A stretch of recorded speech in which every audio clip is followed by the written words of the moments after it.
One night, Henry and Gordon were alone with James. Although the Fat Controller was beginning to think well of him, whenever a chance came, the other engines would talk of nothing but bootlaces. "Remember the time one had to be used to get you out of trouble, James," they would tease. James tried to get his own back, talking about engines who got shut up in tunnels and stuck on hills. But they wouldn't listen. "You talk too much, little James," said Gordon. "A fine, strong engine like me has something to talk about. I'm the only engine who can pull the express. When I'm not there, they need two engines. Think of that. I've pulled expresses for years and have never once lost my way.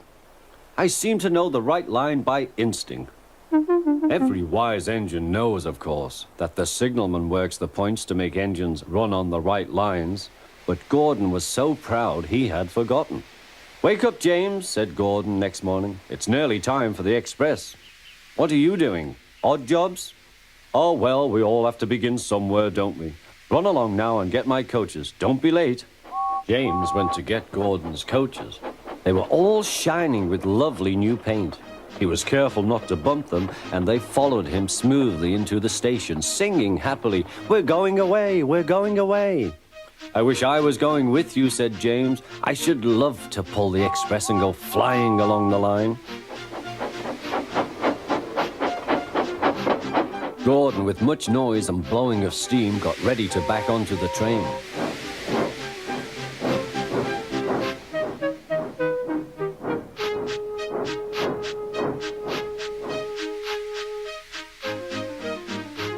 The Fat Controller was on the train with other important people, and as soon as they heard the guard's whistle, Gordon started.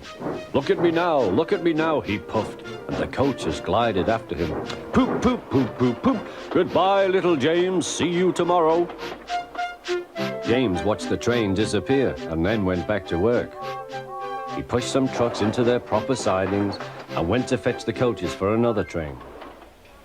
James had just brought the coaches to the platform when he heard a mournful noise. There was Gordon trying to sidle into the station without being noticed. "Hello, Gordon. Is it tomorrow?" asked James. Gordon didn't answer. He just let off steam feebly. "Did you lose your way, Gordon?" said James. "No, it was lost for me. I was switched off the main line onto the loop. I had to go all round and back again." "Perhaps it was instinct," said James. Meanwhile, all the passengers hurried to the booking office. "We want our money back," they shouted.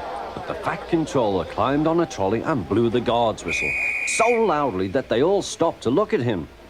Then he promised them a new train at once. "Gordon can't do it," he said. "Will you pull it for us, James?" "Yes, sir, I'll try." So James was coupled on and everyone got in. "Do your best, James," said the Fat Controller. Come along, puffed James. You're pulling as well, sang the coaches.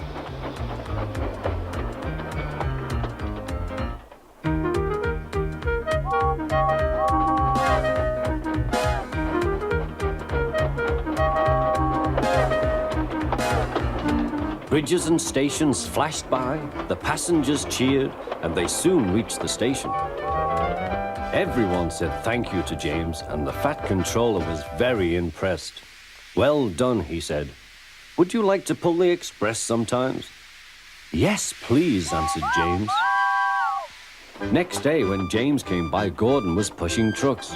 "I like some quiet work for a change," he said. "I'm teaching these trucks manners. You did well with those coaches, I hear." "Good, we'll show them." And he gave his trucks a bump. James and Gordon are now good friends. James sometimes takes the express to give Gordon a rest. Gordon never talks about bootlaces, and they are both quite agreed on the subject of trucks.